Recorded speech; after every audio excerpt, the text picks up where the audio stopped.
Bonjour. Comment bien miser dans les paris sportifs? C'est une des questions que tout parieur se pose à un moment ou à un autre. Avant de répondre à cette question, je vous invite à souscrire à ma chaîne YouTube.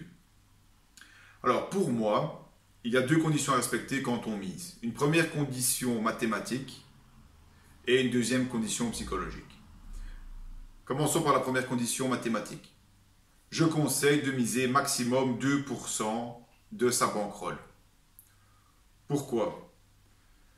Parce qu'en fait, le but de miser 2% de sa bankroll, c'est de limiter les dégâts et de survivre aux séries perdantes qui arrivent tôt ou tard.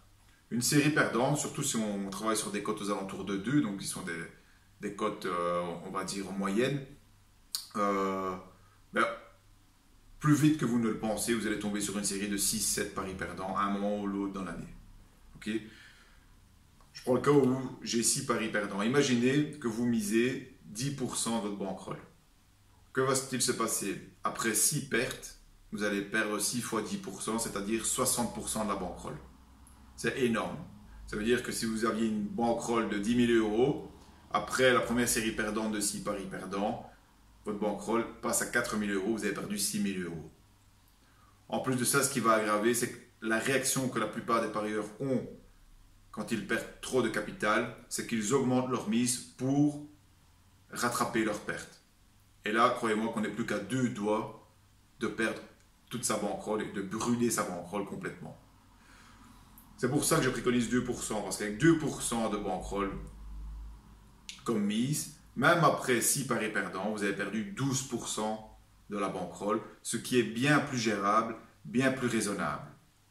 Ok, donc le but de ce premier critère, c'est de protéger sa bankroll des séries perdantes. Okay, c'est vraiment le but d'une mise raisonnable, comparée à sa bankroll, c'est de la protéger des séries perdantes, des mauvais moments, des mauvaises périodes qu'on traverse. Ok, donc quand je dis 2%, c'est le maximum, ça peut être moins. Mais moi, en tout cas, je préconise max 2% de la bankroll. Le deuxième critère, la deuxième condition que j'ai citée, c'est la condition psychologique. Condition psychologique, c'est être à l'aise avec sa mise. Okay? C'est être à l'aise, c'est la maîtriser, c'est ne pas avoir mal au ventre quand on perd son pari. Okay?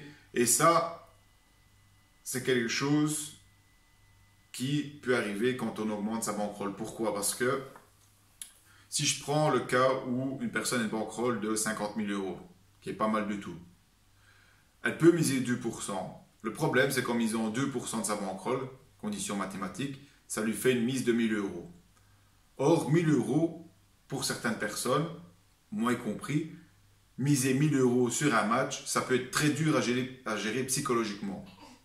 Okay? On peut se mettre une pression énorme, on va perdre le contrôle de ses émotions, tellement on va avoir peur de perdre 1 000 euros, même si ça ne représente que 2% de la bankroll.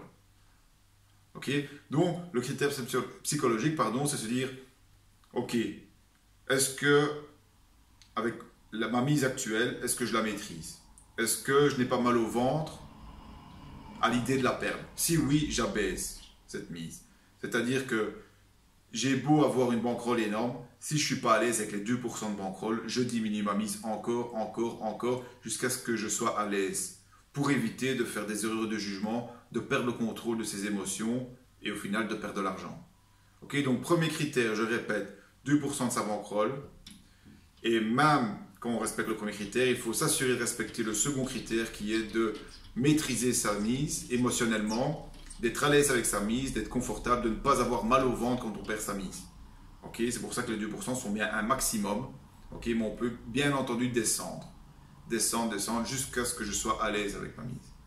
Voilà, ça c'est ma méthode de fonctionner. Dites-moi ce que vous en pensez, si vous êtes d'accord, si vous n'êtes pas d'accord, quelles sont vos mises, est-ce que vos mises vous font mal au ventre ou pas? Bref, on est là pour discuter. Si vous avez aimé cette vidéo sur les mises, n'hésitez pas à laisser un like sur cette vidéo. Je vous dis merci et à bientôt pour une prochaine vidéo. Au revoir.